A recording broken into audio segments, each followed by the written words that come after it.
Buenas tardes a todos los presentes aquí y a quienes nos escuchan en Colombia.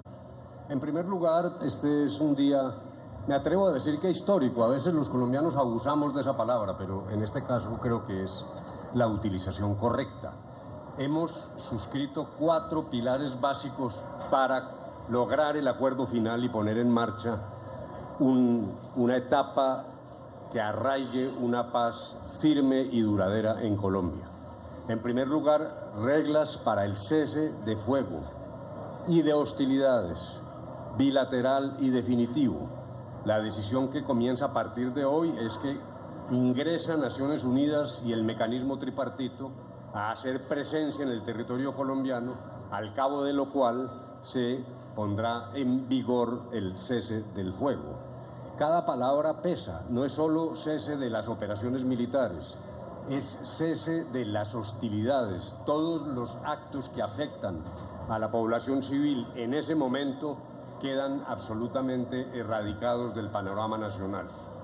En segundo lugar, un proceso de dejación de armas transparente, claro, con una cronología acordada y con garantías para la comunidad a través de zonas que reciban temporal y transitoriamente a los efectivos de las FARC para el proceso de dejación de armas.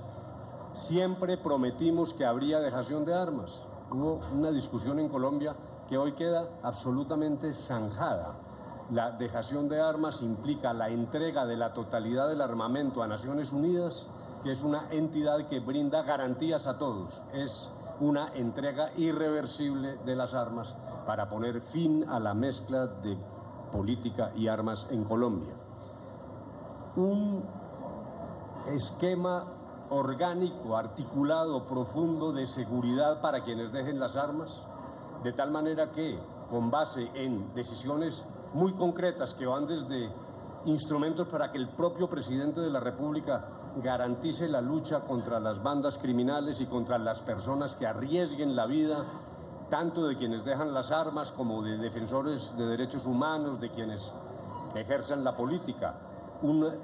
Redoblar la lucha contra esas organizaciones a través de una nueva unidad en la Fiscalía, a través de un cuerpo élite de la policía, a través de otros mecanismos en un enfoque de seguridad humana del cual volveremos a hablar más adelante si ustedes así lo requieren. Y por último, hemos zanjado hoy la discusión sobre el mecanismo de refrendación. Esa discusión entre las distintas tesis que hicieron presencia en el ambiente de los medios de comunicación hoy ha quedado zanjada. Tanto el gobierno como las FARC se atendrán a la decisión de la Corte Constitucional. La forma como la Corte Constitucional decida el mecanismo de refrendación ha sido aceptada claramente, categóricamente por ambas partes. Esos son 4 elementos de lo firmado hoy, pero lo importante no es eso. Sí creemos que esta es una proyección a nuestro juicio irreversible de un acuerdo final que será firmado de manera pronta, como lo pide la sociedad colombiana, momento en el cual creo que, y la delegación lo cree, que hemos doblado definitivamente la página de 52 años de conflicto armado en Colombia. Muchas gracias. Gracias. En este momento el Alto Comisionado para la Paz, Sergio Jaramillo, también hace su explicación de lo acordado. Agradecimiento y felicitación, en primer lugar, a mis compañeros, al general Mora, que estuvo encima de cada detalle del acuerdo de dejación de armas y cese al fuego, encima de la subcomisión que lideró el general Flores, con los generales Rojas, Rivera, Nieto, con el almirante Romero, con el general Pico. E igualmente felicitar al general Naranjo, que con los coroneles Ibáñez y González hicieron un trabajo extraordinario. Yo quiero resaltar lo siguiente. Quiero primero extender esta felicitación al equipo de las FARC, en el caso del acuerdo de cese al fuego, Carlos Antonio Lozada, en el caso del acuerdo de garantías de seguridad, Pablo Catatumbo, porque en ninguna parte del mundo nunca se ha llegado a un acuerdo como este sin mediación, sin que haya un tercero, una tercera de Naciones Unidas escribiendo los acuerdos. Eso se hizo directamente entre colombianos, acuerdos hechos por colombianos, y gracias a estos señores que nos acompañan el día de hoy. Muchas gracias, alto comisionado. Para los colegas la explicación es lo siguiente. Nos acompañan en la mesa principal el general Óscar Naranjo, el jefe del equipo negociador Humberto de la Calle, el alto comisionado para la paz, Sergio Jaramillo y el general Jorge Enrique Mora Rangel. Ellos, cualquiera de ellos cuatro, puede responder las inquietudes de los colegas. Empezamos. En este momento le damos la palabra a Carlos Ruiz, de CMI, y se prepara Miguel Matus, de Caracol Radio. General Mora, ¿cómo será efectivamente el proceso de dejación de armas por parte de las FARC? Gracias. Voy a darle respuesta a su pregunta con el corazón y con el sentimiento del soldado y del guerrero. A nuestros soldados y a nuestros policías le debemos estar aquí, y estar aquí hoy representa tranquilidad, representa aspiraciones de paz y representa y quiere decir que los colombianos hemos tomado la decisión de proyectar una Colombia más tranquila. El proceso de dejación de armas, como se leyó en las lecturas de esta mañana, consiste en la entrega física material de todo el armamento de las FARC a las Naciones Unidas, y a partir de ese momento las armas desaparecerán para siempre en el conflicto que ha azotado a Colombia durante estos últimos 50 años. Lo de hoy representa un logro como nunca en los últimos 50 años de la historia de Colombia. Hemos finalizado la guerra, se ha finalizado el conflicto, las FARC se desmovilizan, se reincorporan, respetan la sociedad, respetan la Constitución y se incorporan al sistema democrático colombiano. Y el gobierno se compromete a darle seguridad a ellos. Eso es lo que hemos hecho hoy y eso es el futuro de las armas de las FARC. Muchas gracias, señor general. En este momento, Juan Fraile, de Caracol Radio, pregunta, se prepara Carla Alcila, de RCN Televisión. Buenas tardes, estamos en directo para Caracol Radio. Doctor Humberto de la Calle, las FARC aceptan el mecanismo de refrendación. ¿Cómo hacer para que el país, que en este momento se encuentra claramente dividido, entienda que este es el paso definitivo para lograr esa paz? ¿Cómo se va a lograr que el mensaje llegue para evitar esa polarización que hoy en día se vive en el país? En primer lugar, en efecto, como se acaba de oír, ambas partes han confiado en la Corte Constitucional. Eso ya es un hito. Es el gobierno y un grupo rebelde que confía en las decisiones de la Corte Constitucional, que van a encarnar sin duda ninguna una enorme legitimidad para el proceso de plebiscito o el mecanismo que la Corte dictamine. El avance, por lo tanto, es enorme. Son ambas partes las que aceptan ese resultado.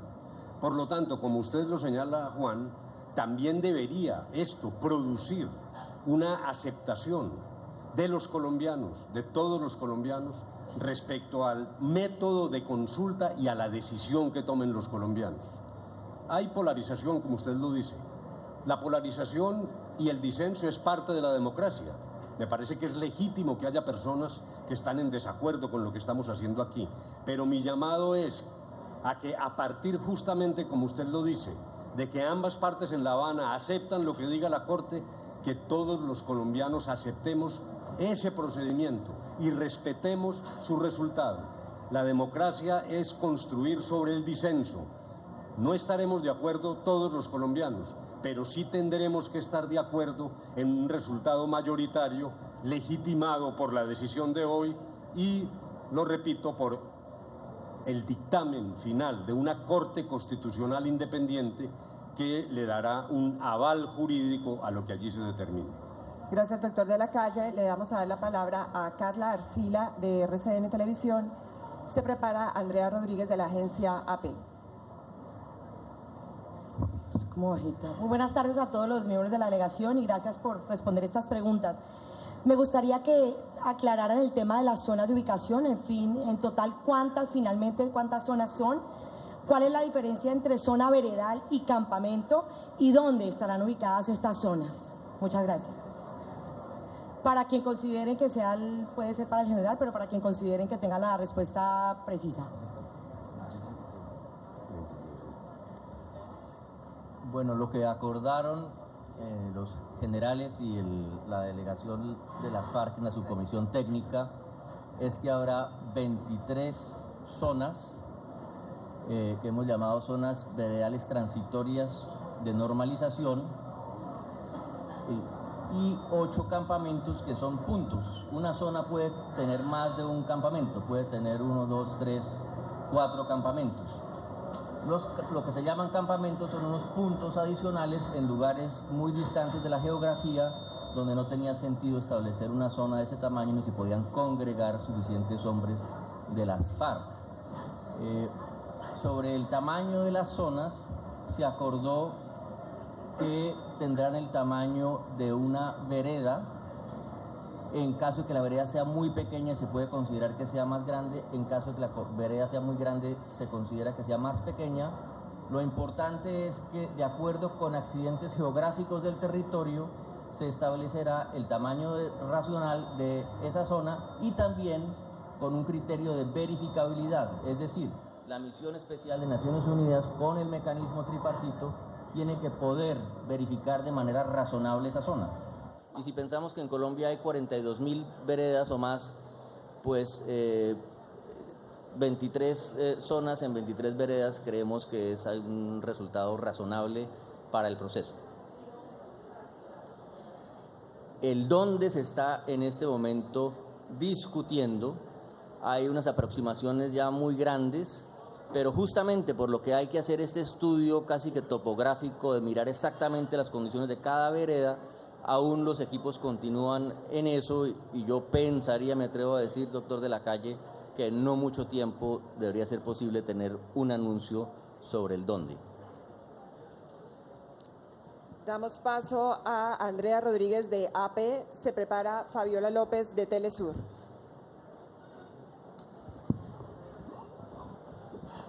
Buenos días, soy Andrea Rodríguez de la agencia de prensa AP. Señor, quisiera saber si a partir de todo lo que ha pasado aquí podemos entonces realmente considerar realista o todavía consideramos realista el 20 de julio como la fecha, si esto significa que tanto la FARC como ustedes han hablado de este punto y ya esa fecha es algo firme y no algo que se va a pasar otra vez como ha sucedido en ocasiones anteriores.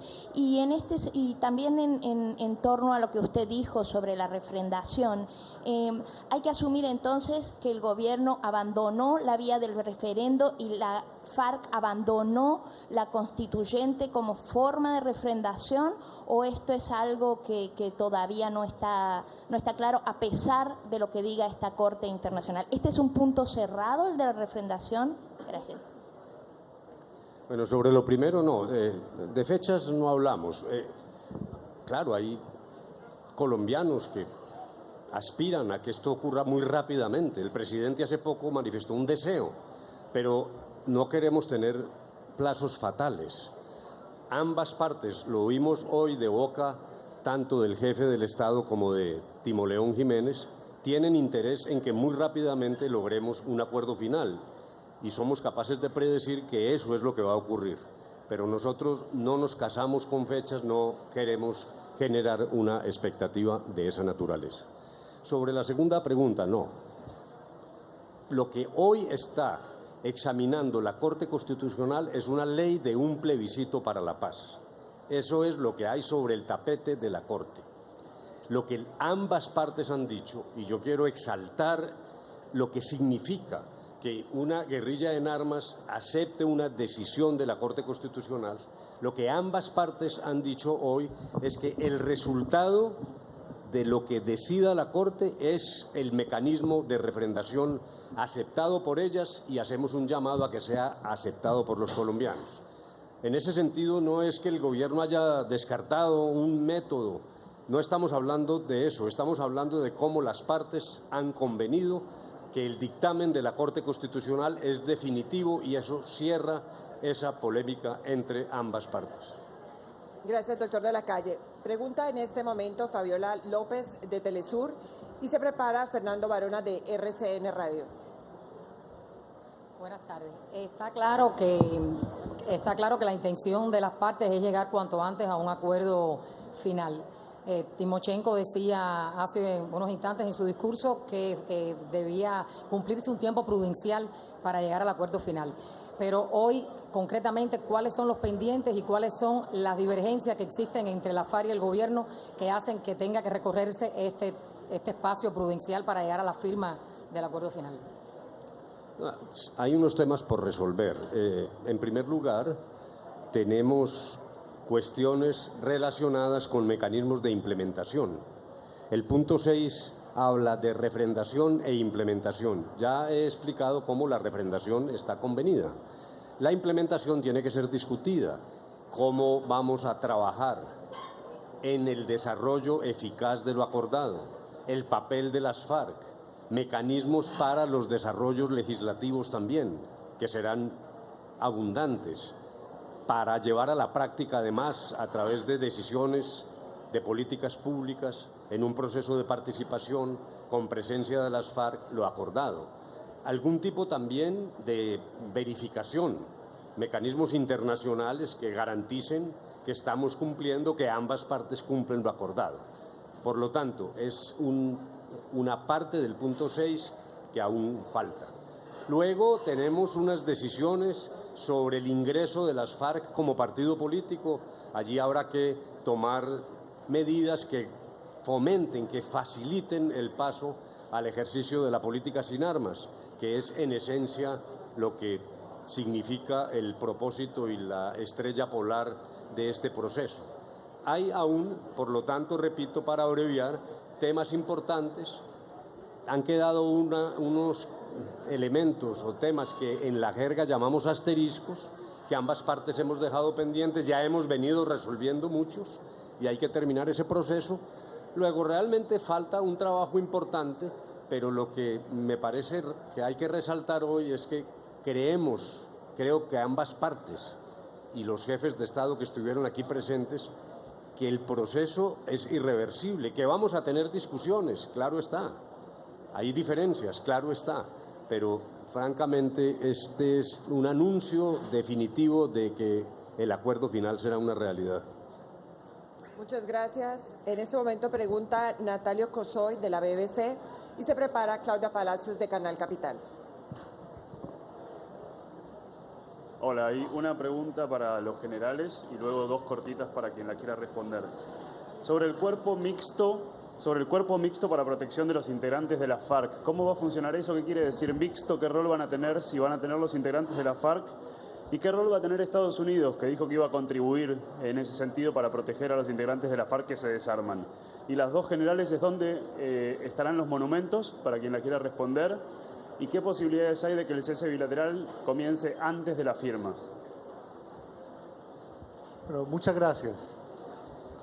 Debo decir en primer lugar que hemos trabajado durante meses con los negociadores de las FARC para producir un acuerdo de garantías de seguridad sobre la convicción de que poner fin al conflicto en Colombia debe significar una mejoría notable en las condiciones de seguridad, convivencia y protección para todos los colombianos. Después de todos estos meses, el acuerdo de garantías de seguridad, hay que decirlo, no solamente se ocupó de hacer una previsión que nos parece genuinamente democrática y necesaria, y es que se rodee de garantías y de protección a quienes hacen dejación de las armas para transformarse en un movimiento político o simplemente dejan las armas para reintegrarse a la vida civil. Hemos mirado con detalle las lecciones aprendidas en Colombia para que nunca más se repitan historias donde personas que han pretendido reintegrarse a la sociedad haciendo dejación de las armas sean asesinadas. Y por esa razón uno podría decir que el cuerpo mixto de que hablamos hace parte de un conjunto realmente de instrumentos que en distinta dimensión buscan asegurar la convivencia de los colombianos. Déjenme extenderme un par de minutos para decirle lo siguiente. Este acuerdo está iluminado por un propósito político trascendente para los colombianos que queremos llevar realmente a la práctica a través de un pacto nacional y desde las regiones para que la combinación de armas y política quede sepultada en la historia de Colombia y sea definitivamente proscrita esa combinación, para que nunca más nadie se atreva a ejercer justicia por mano propia, para que nunca más expresiones como el paramilitarismo puedan regenerarse en nuestro país. En segundo lugar, este instrumento de garantías de seguridad se apoya en la creación de una unidad especial de investigación al interior de la Fiscalía, de manera que haya un instrumento que combata las conductas que amenacen los acuerdos y combata las organizaciones de crimen organizado o las llamadas sucesoras del paramilitarismo que atenten contra defensores de derechos humanos o en general contra poblaciones vulnerables. Y en tercer lugar, hay todo un programa para dar garantías de seguridad en la participación política, que no solamente opera de manera genérica para las FARC, sino para todos los movimientos y partidos políticos y especialmente para quienes ejerzan la oposición política. Y como resultado de esa construcción, voy a su pregunta. Evidentemente, lecciones aprendidas en el mundo entero y en Colombia nos llevaron a la conclusión con las FARC, de manera realista y objetiva, que el mejor modelo que podíamos construir era un modelo institucional de naturaleza mixta. ¿Qué quiere decir esto? Quiere decir que habrá hombres de confianza de las FARC que, reintegrados y en proceso de reintegración, harán parte de los equipos de seguridad personal en combinación con efectivos de la Unidad Nacional de Protección y con enlaces de la Policía Nacional. Nos parece que ese sistema, que durante años ya ha dado muestras de eficacia en Colombia con otros procesos, hay que fortalecerlo y llevarlo a la práctica. Pero en general se trata de tener un sistema que combine las mejores capacidades, que dé garantías a las FARC, pero que también tenga una profunda instalación en la institucionalidad para que sea el Estado el garante de la seguridad de los miembros de las FARC reincorporados. ¿Las otras dos? Sí, no, dijéramos, lo esencial de los monumentos es que sea un mensaje de paz el que expresen esos monumentos. No es un mensaje de guerra, es un mensaje de paz. Los sitios y las características artísticas van a ser convenidos entre las FARC y el gobierno, pero por ahora le diría que ese es el propósito.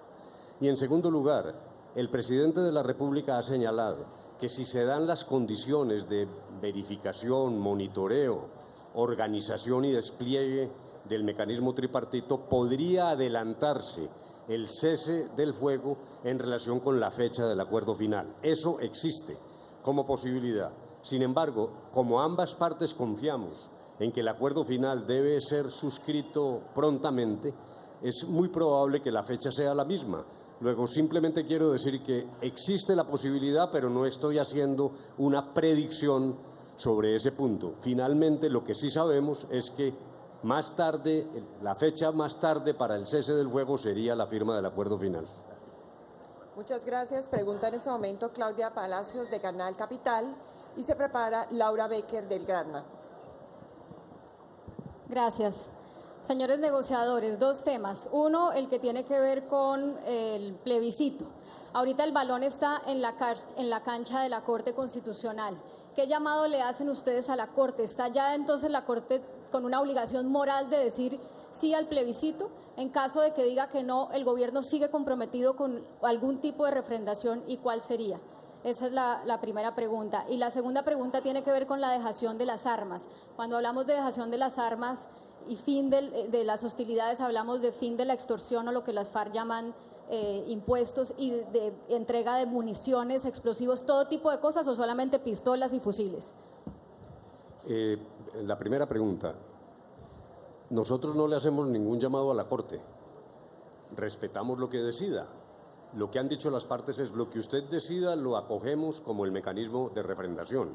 La Corte se va a pronunciar, va a hacerlo en la oportunidad correcta para que esto funcione Y lo esencial que hay que resaltar es que en todo caso habrá una refrendación. El gobierno desde un primer día dijo y repitió: la última palabra la tendrán los colombianos. Es una realidad. Hoy las partes han dicho: el mecanismo y las características que sean escogidos por la Corte Constitucional, ese será el mecanismo de refrendación. Pero si la Corte dice que no hace falta. Tendremos que insistir en un mecanismo. En la palabra empeñada se cumple. Nosotros creemos que la última palabra la tendrán los colombianos y eso debe ocurrir así. Ese es un compromiso ineludible y cualquier cosa que pase en la Corte, si llegase a tener un revés el plebiscito, exige de todos modos un mecanismo de refrendación. No, y el segundo punto, de alguna manera lo toqué cuando hablamos de cese de fuego y de hostilidades, pero me gustaría que el general Naranjo pudiera profundizar en esto. Gracias, Humberto. Yo quiero resaltar la importancia en 3 o 4 puntos. Primero, las FARC como organización armada desaparece. Segundo, surge un partido o un movimiento político y esto es el significado más profundo de lo que le hemos dicho hoy a los colombianos. Con respecto a las armas de las FARC, lo que está acordado hasta el momento es que la totalidad, el 100% de las armas de las FARC, es el compromiso que adquirió la organización, que no es cualquier compromiso para una organización armada, pero el compromiso es la entrega de pistolas, fusiles, ametralladoras, armas artesanales, cilindros, absolutamente todo el armamento de las FARC. La organización asumió el compromiso de entregárselo a las Naciones Unidas y hasta ahí llegan las armas de las FARC. Y es un compromiso que hay que valorar y darle la importancia porque eso significa el fin del conflicto en Colombia. ¿Y la extorsión? Todas las acciones ilegales de las FARC es el compromiso que adquirió la organización. No solamente es el cese al fuego, sino es todo lo que se llama hostilidades, la extorsión, el secuestro, en fin, absolutamente todo es el compromiso de las FARC de suspender, porque se incorpora a la sociedad, porque asume la responsabilidad de respetar la Constitución, de respetarla a los colombianos y de incorporarse a la lucha de las ideas, a la lucha de las políticas, de la política. Se acaba la lucha armada. Gracias. Vamos con las 2 últimas preguntas. En este momento le damos la palabra a Laura Becker de Granma y se prepara Jorge Enrique Botero de Las Dos Orillas.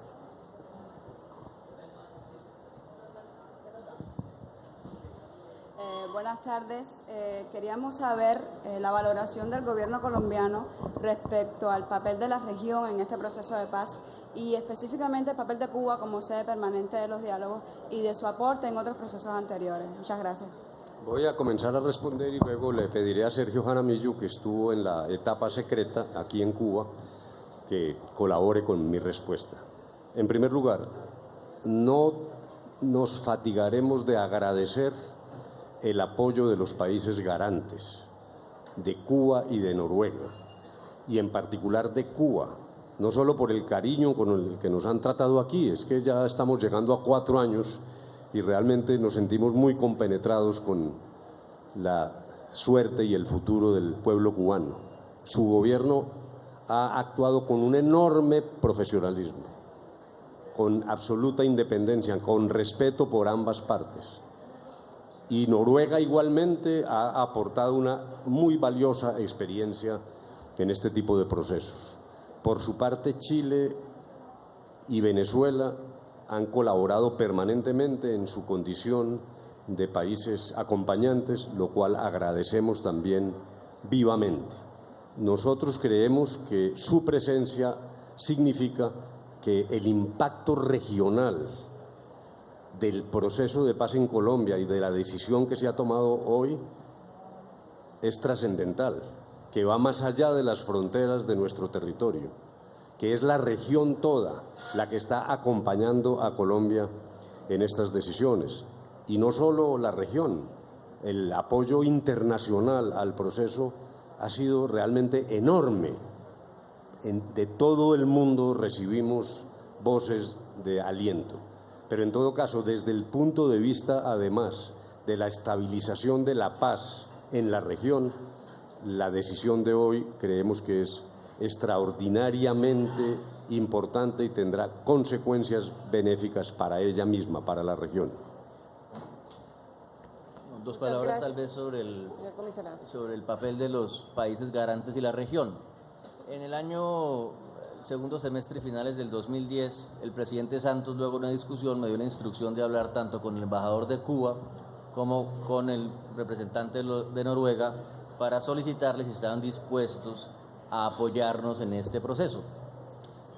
Y comenzó una discusión muy larga con las FARC en el año 2011. Finalmente nos vimos acá por primera vez en el 2012, 6 meses de conversaciones secretas, y nos dimos cuenta al final que estábamos tan a gusto y funcionaba esto tan bien, llamaría yo matrimonio obligado, forzado, que hicimos nosotros entre Cuba y Noruega, ha funcionado tan bien que no había razón para buscar otro lugar, y continuó el proceso en La Habana. Y como ha dicho el doctor de la Calle, no tenemos sino reconocimiento por la labor de ambos, la labor internacional muy importante que ha desplegado Noruega y sobre todo la labor de Cuba en todos los ámbitos. Yo pensaría que en el día de hoy, tan contentos como los colombianos están los cubanos, a ver si finalmente salen de nosotros, porque llevamos aquí demasiado tiempo. Y una última palabra sobre la región. Realmente la concepción del gobierno desde el comienzo es que el proceso se tenía que apoyar en la región. Y una de las primeras cosas que hizo el presidente Santos en el año 2010 con su canciller María Ángela Holguín fue normalizar nuestras relaciones con los vecinos, y esa normalización creó un ambiente en toda la región que ha soportado hasta el día de hoy el proceso, y que se ve reflejado en el hecho de que los países que van a contribuir a la misión de Naciones Unidas son países de América Latina, países de la FELAC fundamentalmente. Muchas gracias. Pregunta Jorge Enrique Botero de Redman Noticias y Las Dos Orillas. Buenas tardes. Una pregunta que va un poco más allá de lo noticioso. Estamos llegando al momento del fin de una confrontación muy cruenta de más de 50 años. Quisiera preguntarle a los generales Mora, Rangel y Naranjo, humanamente, ¿qué han sentido ustedes de tener durante más de 3 años frente a frente a quienes fueron sus adversarios en el campo de batalla? Gracias. Yo debo decirle con la absoluta sinceridad que duré 42 años en el ejército y nunca me imaginé que terminara sentado en la mesa hablando con las FARC. Pero usted me pregunta sobre la experiencia y quiero decirle que la responsabilidad de todos los que hacemos parte del equipo de gobierno es inmensa, y hemos encontrado en los miembros de las FARC en la mesa una actitud de respeto, de responsabilidad, y para finalizar, siempre, en todo momento, en la mente de los negociadores tuvimos presente que lo más importante era Colombia, la sociedad, los colombianos, por encima de los intereses de las FARC o del propio gobierno. Por encima de esos intereses primaba siempre Colombia, nuestra sociedad, y eso fue lo que primó en el proceso de la mesa. General. Bueno, debo decir igualmente que a lo largo de una carrera profesional de más de 36 años, tuvimos siempre la convicción de que la guerra y trabajar por la seguridad no podía convertir la guerra y la seguridad en un fin en sí mismas, y de que lo que se trataba al final era de encontrar, como hemos encontrado en este momento, una coyuntura histórica que permita afianzar la convivencia entre los colombianos y, por lo tanto, estar cara a cara, frente a frente con los integrantes de las FARC.